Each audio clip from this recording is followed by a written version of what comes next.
Hello and welcome to part 3 of the beginner's guide to getting started with Warhammer 40,000. Today we're going to play through the first mission of First Strike, where you'll learn how the units move and shoot on the battlefield. Let's get started.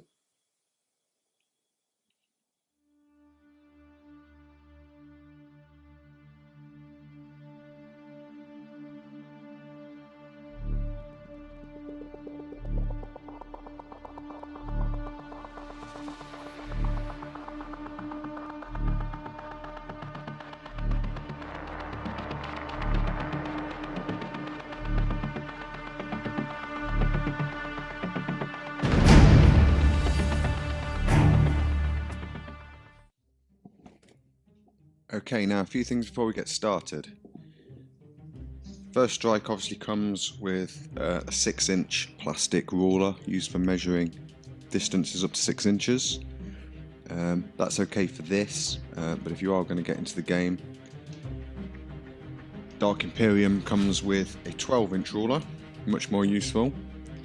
Like I said, if you are going to get serious about the game, it's well worth investing in a tape measure. Now this is a Games Workshop one, but obviously any tape measure will do, because there'll be times when you need to measure a lot more than 12 inches. Also dice. First Strike just comes with 6 just to get you started, but with Warhammer 40,000 you can never have too many dice. I keep mine in this old 1980s Games Workshop mug, but there's no such thing as too many dice when it comes to Warhammer 40,000. So there's probably going to be times playing this, running through First Strike, where we're going to use more than 6 dice. Okay, right, let's get started with mission 1. Okay, so mission 1 is called Containment. This mission is basically all about learning how the models move on the battlefield and how models shoot. There are 2 squads of 3 Poxwalkers and 3 Intercessors who'll be working independently, so they're basically almost acting like independent characters. They're not formed within a squad, they're just 3 on their own. The idea of the mission is the Poxwalkers need to escape off the table edges guarded by the Intercessors, and if the Poxwalkers make it off one table edge, it's a draw.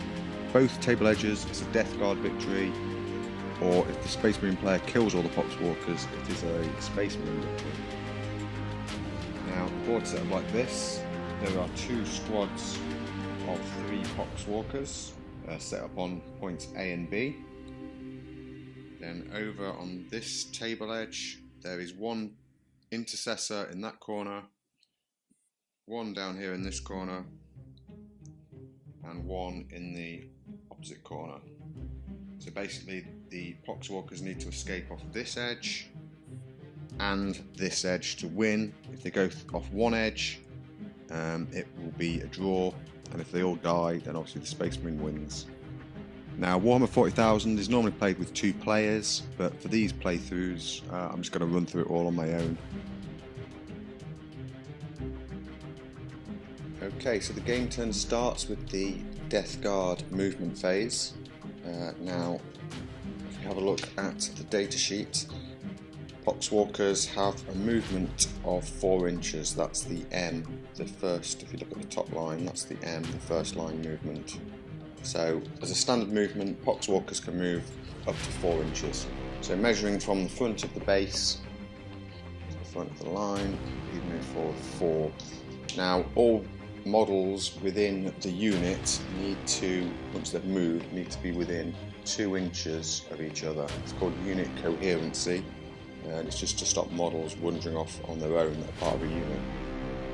Now, because the Poxwalkers won't be doing any shooting or any fighting this turn or this mission, what they can do is they can do what's called advancing. So basically, if you forgo your ability to charge or shoot, you can roll a d6 and you can move that many additional inches. So the other unit is going to advance, and they get a 2, so they'd be able to move 6 inches this turn. So they're basically going to move 6 inches towards the nearest table edge that they're going to try and escape off. Now that will be it for the Death Guard this turn, and we'll move on to the Space Marines first turn. Okay, in the Space Marine phase, first turn, they have all moved forward towards the Poxwalkers. Space Marines have a movement value of 6 inches, so basically they're closing the gap, trying to cut off the escape routes for the Poxwalkers. And now it's time to shoot. So if you look at the Intercessor's profile, you'll see they have a weapon skill, WS, of 3+.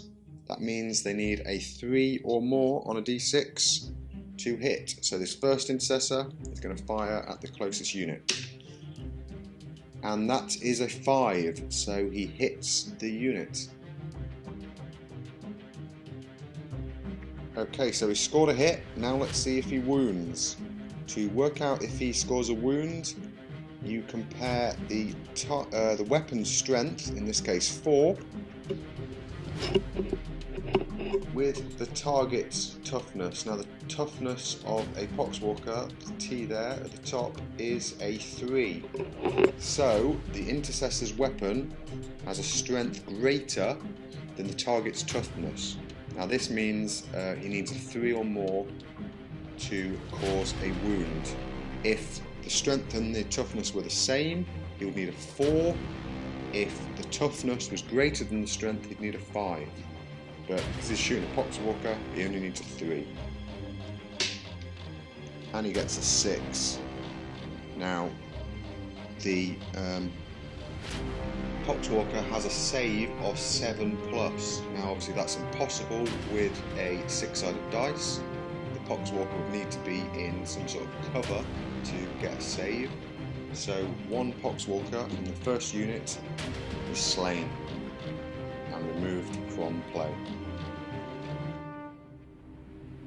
Okay, so as the 2 other Intercessors are like acting as individual characters and individual units, but I'm going to roll the dice together because they're both going to shoot this far unit.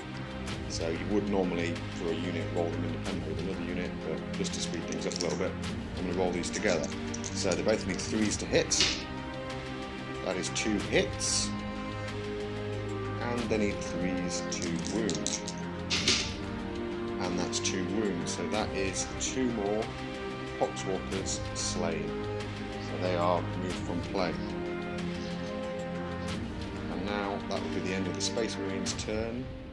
So it's back to the Death Guard. Okay, in Death Guard turn 2, they're going to continue to try and escape. Both units are going to advance this turn, as they need to get away from these Space Marines. So that's 4 for the first unit, which gives them total movement of 8, which puts him up here. And for the other units, he has got a 2, so he's going to move 6 this turn. That's about there. Still pretty close to the Space Marines. So let's go on to Space Marines turn 2.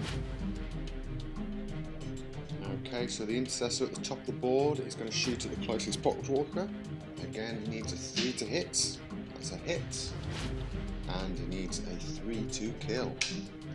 That's a 3. So this unit has been totally wiped out. So now the best the Death Guard can hope for will be a draw if they can get one of these 2 off the closest board edge. So to save time again, I'm going to roll the shooting for these 2 together, because they are obviously both targeting the same unit. So they need 3s to hit. That's 2 hits. And 3s to kill for Space Marine victory. There we go. Both the Poxwalkers are slain, and the Space Marines take out the 6 Poxwalkers for a victory. finally, for this first mission, there are a couple of advanced rules that they recommend you play once you've played through the mission 1 or 2 times. These are rapid fire and what's called disgustingly resilient. So, rapid fire. On the Intercessor's datasheet, under his weapon profile, it says rapid fire 1. Now, the number describes the number of shots the weapon normally fires, but as it says rapid fire, these are basically like firing a burst at short range. So up to 30 inches the Intercessor will fire 1 shot. Now if you half that, within 15 inches the Intercessor will fire 2 shots. So basically, instead of rolling 1 dice, you roll 2 dice, and it would hit obviously the Poxwalker on a 3+ if he was within 15 inches. So if you played through the mission again, you pretty much guarantee the Intercessors would be firing at rapid fire range. Now, discussing the resilient, this is a Death Guard special rule. Now on the Poxwater's datasheet, they have got this rule, and this is basically a 5+ save. It's not their armor save. Their armor save is 7+. It's basically an invulnerable save. So no matter what weapon or how they take a wound, on a roll of a 5 or a 6, they would ignore that wound. So this is in addition to their armor save. So if they'd been in a crater and got +1 to their save, which would have given them a save of a 6+, actually giving them a save, if they failed that save, they would then take their disgustingly resilient, and on a roll of a 5 or a 6, they would not lose the wound and would not be slain. This, like I say, is a Death Guard special rule, and it's part of the advanced rules section. But that is the end of mission 1. In the next video we're going to move on to mission 2, which is Blood and Blade, and in this you will learn how melee combat works, hand-to-hand combat, and Death Guard will get to attack the Space Marines back. See you in the next video.